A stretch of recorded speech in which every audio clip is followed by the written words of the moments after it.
السلام علیکم ورحمۃ اللہ وبرکاتہ۔ سب سے پہلے اپنے ناظرین کی خدمت میں رمضان مبارک کی مبارکباد پیش کرتا ہوں اور اللہ رب العزت سے دعا گو ہوں کہ اللہ تعالی ہم تمام لوگوں کو رمضان المبارک کی ایک ایک ساعت کی قدر کرنے کی توفیق عنایت فرمائے۔ قرآن کریم کی باقاعدہ تفسیر شروع کرنے سے پہلے آپ حضرات کی خدمت میں چند تمہیدی بات پیش کرنا چاہتا ہوں، کیونکہ ان باتوں سے قرآن کریم کی فہم و تفہیم کا جو رشتہ اور تعلق ہے وہ بنیادی حیثیت کا ہے۔ تین باتیں ان میں سے بہت اہمیت کی حامل ہیں جنہیں ہمیں ہمیشہ دھیان میں رکھنا ہے۔ پہلی بات یہ ہے کہ قرآن کریم کا مقصد کیا ہے، دوسری بات یہ ہے کہ قرآن کریم کا موضوع کیا ہے، تیسری بات یہ ہے کہ قرآن کریم کا اسلوب، انداز اور طرز کیسا ہے۔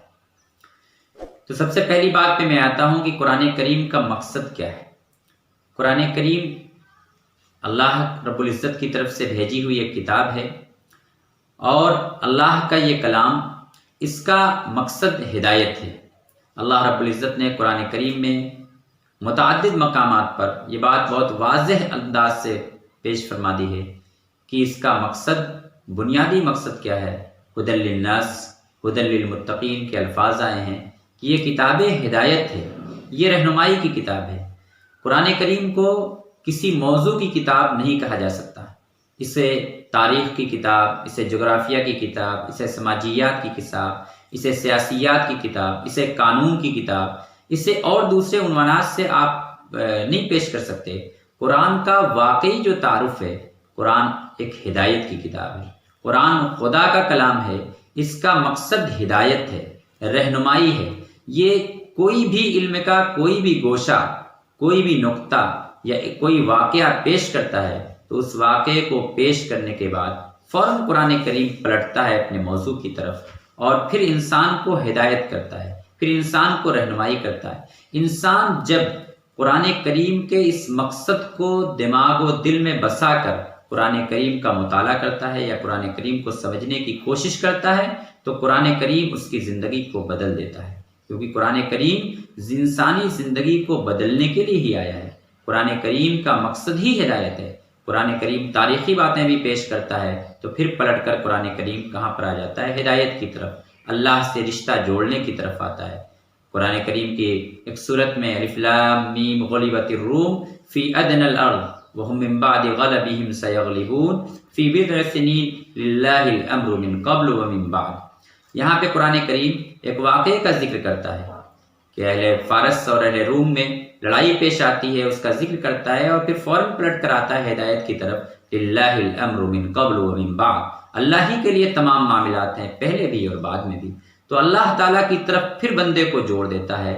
قرآن کریم کا یہ مقصد آپ قرآن کریم کی مختلف آیات کے اندر، قرآن کریم کی تمام صورتوں کے اندر آپ کو یہ واضح طور پہ نظر آئے گا کہ قرآن کسی بھی طرف، علم کے کسی بھی میدان میں اگر قرآن کریم کوئی بات کرتا ہے پھر فوراً واپس آ کر انسانوں کو بہتر انسان میں بدلنے کے لیے اس سے رہنمائی کرتا ہے، اس سے ہدایت دیتا ہے۔ تو اس کتاب کا واضح مقصد جو ہے وہ ہدایت ہے۔ اسے جب بھی ہم پڑھیں تو خود کی زندگی کو بدلنے کے لیے پڑھیں، خود اس سے ہدایت حاصل کرنے کے لیے پڑھیں۔ قرآن کی ہم تلاوت کرتے رہیں، قرآن کریم کی تفاسیر سنتے رہیں یا پڑھتے رہیں، اور اگر ہم نے قرآن کریم کے اس مقصد کو دماغ میں نہ رکھا اور اس سے ہدایت نہ کشید کی، ہدایت نہ حاصل کی، تو پھر قرآن کریم کا مقصد جو تھا وہ حاصل نہ ہوا۔ قرآن کریم اسی لیے اتارا گیا تھا۔ دوسری بات تھی کہ قرآن کریم کا موضوع کیا ہے۔ قرآن کریم کا موضوع انسان ہے۔ اس دنیا کے اندر اللہ رب العزت نے اس پوری کائنات کے اندر جو کچھ بھی بنایا ہے، وہ چیزیں بنائی یا پھر مخلوقات دوسری بنائی ہیں، یہ قرآن کریم کا موضوع نہیں ہے۔ قرآن کریم کا موضوع انسان ہے۔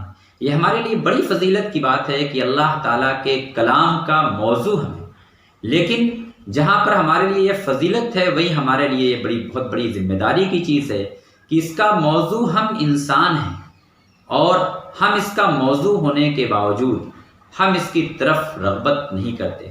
ہم جس ٹوٹ کر اس قرآن کریم اللہ کے کلام کی طرف ہمیں لپک کر جانے کی ضرورت ہے، اس طریقے سے ہم ادھر نہیں جا پاتے۔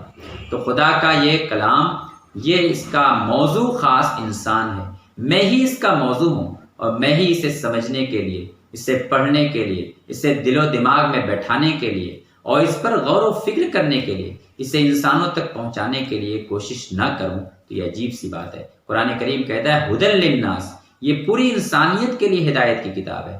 انسان یعنی جب سے قرآن کریم آیا ہے قیامت تک کے تمام انسان اس کا موضوع ہے، اس کتاب کا۔ یہی وجہ ہے کہ انسان کی رہنمائی کے لیے جتنے علوم آئے ان علوم میں کہیں نہ کہیں قرآن کریم کے جو رہنما نقوش ہیں، رہنما اصول ہیں، جو باتیں قرآن کریم نے پیش کی، وہ بھی دھیرے دھیرے انسانوں کی رہنمائی میں ایک بڑا کردار ادا کر رہی ہیں۔ آج بھی بے شمار انسان قرآنی اصولوں پر عمل کر رہے ہیں اور وہ اسلام سے اور قرآن سے ناواقف ہیں، لیکن وہ اسی طرف جاتے ہیں۔ انسانی مزاج اسی طرف جانا چاہتا ہے جدھر قرآن لے جانا چاہتا ہے۔ یہ تو فساد ہے سماج کا جو انسان کو ادھر سے ادھر لے جاتا ہے۔ تو قرآن کریم کا جو موضوع ہے وہ انسان ہے۔ نمبر 3 جو بات ہے کہ قرآن کریم کا اسلوب کیا ہے۔ قرآن کریم نے جس لہجے میں بات کی ہے، جس اسلوب کو اپنایا ہے، وہ دعوتی اسلوب ہے۔ قرآن کریم ہمیشہ دعوتی اسلوب کے ساتھ باتیں پیش کرتا ہے۔ دعوتی اسلوب میں کیا خاصیت ہوتی ہے؟ دعوتی اسلوب میں ہمدردی انسانوں سے ہوتی ہے، لگاؤ ہوتا ہے، محبتیں ہوتی ہیں، اٹوٹ کر چاہت ہوتی ہے۔ کہیں نہ کہیں خدا خود چاہ رہا ہوتا ہے کہ انسان کیوں بھٹک رہا ہے، انسان ادھر سے ادھر کیوں جا رہا ہے، یہ پلٹ کر میری طرف آئے۔ قرآن کریم کی ایک آیت ہے، اللہ رب العزت نے ارشاد فرمایا الم یعن للذین آمنوا ان تخشع قلوبهم لذکر اللہ، کیا اب بھی ایمان والوں کے لیے وہ وقت نہیں آیا کہ وہ اللہ کے ذکر کی طرف، اور اللہ تعالیٰ نے وما نزل من الحق، اللہ تعالیٰ نے جو حق باتیں اتاری ہیں، جو سچائی اور ٹروتھ اتارے ہیں، ان کی طرف اب بھی انسان لوٹنے کے لیے تیار نہیں، مومنین تیار نہیں، اہل ایمان تیار نہیں۔ یہ قرآن کا اسلوب دعوتی اسلوب ہے۔ جب بھی رمضان آتا ہے، ہم بارہا رمضان شروع ہوتے ہی فوراً یہ اختلاف ہمارے بیچ میں بڑی تیزی سے سرکولیٹ کرنے لگتا ہے کہ تراویح کی کتنی رکعتیں پڑھی جائیں، 20 پڑھی جائیں کہ 8 پڑھی جائیں، اور اس پر بڑا امت کا ایک بڑا طبقہ، ذہین طبقہ، دماغی طبقہ اس کے اندر انوالو ہو جاتا ہے۔ نماز سے اس کا موضوع کیا ہے، اس کا مقصد کیا ہے؟ اس کا مقصد اللہ کی قربت ہے۔ اللہ کی قربت اگر تراویح سے حاصل ہو رہی ہے، نمازوں سے حاصل ہو رہی ہے، تو مقصد حاصل ہو رہا ہے۔ ہم مقصد پر کبھی بات نہیں کرتے، ہم ان کی رکعتوں پر اختلافات کرتے ہیں، دلیلیں دونوں طرف ہیں اور ان دلیلوں پر ہم جھگڑ پڑتے ہیں۔ ہمیں بہت زیادہ اس چکر سے ہٹ کر ہمیں دعوتی انداز اپنانا چاہیے۔ ہم ضرور اپنا جو بھی ہم بہتر سمجھتے ہوں اس بہتر کی طرف ہم ضرور دلیلیں دیں، لوگوں کو راغب کریں، لیکن دعوتی اسلوب کے ساتھ۔ کسی کو اسلام سے خارج کرنے کی کوشش نہ کریں، کسی کو برا بھلا نہ کہیں، اس کی وجہ سے اختلافات نہ پیدا کریں۔ رمضان کا مہینہ بھی جو آیا ہے یہ محبتیں آپس میں پیدا کرنے کے لیے آیا ہے، آپس میں اتحاد اور پیدا کرنے کے لیے۔ عبادتیں ایک ساتھ جماعت کے ساتھ اسی لیے ادا کی جاتی ہیں کہ مسلمان دوسرے مسلمان کے ساتھ جڑ کر بیٹھے گا، لیکن رمضان آتا ہے کس دشمن کی نظر لگ جاتی ہے کہ فوراً یہ اختلاف بڑی تیزی سے لوگوں کے بیچ پھیلایا جانے لگتا ہے کہ کتنی رکعتیں پڑھی جائیں۔ جتنی اللہ آپ کو توفیق دے اتنی رکعتیں پڑھیے، جس حدیث کو یا جس طرز کو آپ بہتر سمجھتے ہو اس کو آپ اپنائیے، لیکن خدارا آپ اس بات پر توجہ دیجیے کہ آپ کی نمازوں کے ذریعے سے، آپ کی تراویح کے ذریعے سے صرف رکعتیں نہ شمار ہو رہی ہوں بلکہ اللہ کے حضور و قابل قبول بھی ہو رہی ہوں، اور اس سے اللہ کا تقرب بھی مقصود ہو۔ یہ ایک مہینہ ٹریننگ کا مہینہ ہے، اس ایک مہینے میں بندہ خدا سے قریب ہونے کی کوشش کرے۔ اگر یہ حاصل ہو رہا ہے تو پھر نمازوں کا، تراویح کا، روزے کا مقصد حاصل ہو رہا ہے، اور اگر یہ نہیں حاصل ہو رہا ہے، صرف اختلافات اس طرح کے اٹھائے جا رہے ہیں، تو اس سے تو صرف امت میں انتشار پیدا ہو رہا ہے۔ اس لیے ہمارے بیچ جوڑنے کی بے شمار چیزیں ہیں، ہم جوڑنے والی چیزوں پر بات کم کرتے ہیں، اور جو تھوڑی موڑی اختلافات کی چیزیں ہیں، جو تھوڑے دلائل کی وجہ سے جزیات کے اندر اختلافات کی چیزیں ہیں، اس میں ہم جس طرز کو بھی اپنائیں، جس مسلک کو بھی اپنائیں اور جس انداز پر بھی رہیں، کوئی بات نہیں، اس پر ہم عمل کریں، لیکن دوسروں سے اس معاملے میں جھگڑے نہ، انہیں ہلکا سا دعوتی اعتبار سے سمجھانے کی کوشش کریں۔ اس سے زیادہ ہم داروغہ والا کردار نہ نبھائیں، اگر ہم یہ کریں گے تو انشاءاللہ قرآن کریم کا مقصد بھی حل ہوگا۔ قرآن کریم کا موضوع انسان ہے، مقصد ہدایت ہے۔ ہدایت مقصود ہونا چاہیے کہ انسان ایک بہتر انسان میں بدلے، انسان ایک اچھا انسان بنے، ایک مفید انسان بنے، ایک خیر خواہ انسان بنے۔ اور جب تک دعوتی اسلوب نہیں آئے گا تب تک قرآن کریم کو سمجھنا مشکل ہوگا۔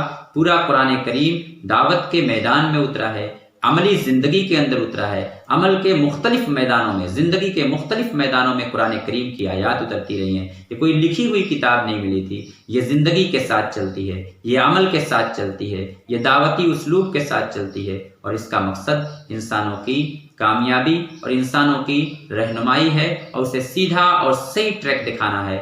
بس یہ چند تمہیدی باتیں ہیں۔ ان تمہیدی باتوں کو اگر ہم دھیان میں رکھ کر قرآن کریم کو پڑھنے کی کوشش کریں گے، سمجھنے کی کوشش کریں گے تو انشاءاللہ اس کے اثرات بہتر پڑیں گے۔ ورنہ قرآن کریم کی تلاوت ہو رہی ہوگی، قرآن کریم کو ہم سمجھ رہے ہوں گے، اور ہم قرآن کریم کا مقصد جو ہدایت ہے، انسان جو موضوع ہے اور اسلوب جو دعوتی ہے، وہ ہماری زندگی کے اندر نہیں آ پائے گا۔ تو قرآن کریم کے پڑھنے کا، قرآن کریم کے سمجھنے کا ایک طرح سے جو مین موضوع تھا وہی ہمارے ذہن میں نہیں آ پایا۔ بس آگے میں انشاءاللہ باقاعدہ قرآن کریم کی تفسیر اگلی ویڈیو کے اندر پیش کرتا ہوں۔ شکریہ، السلام علیکم۔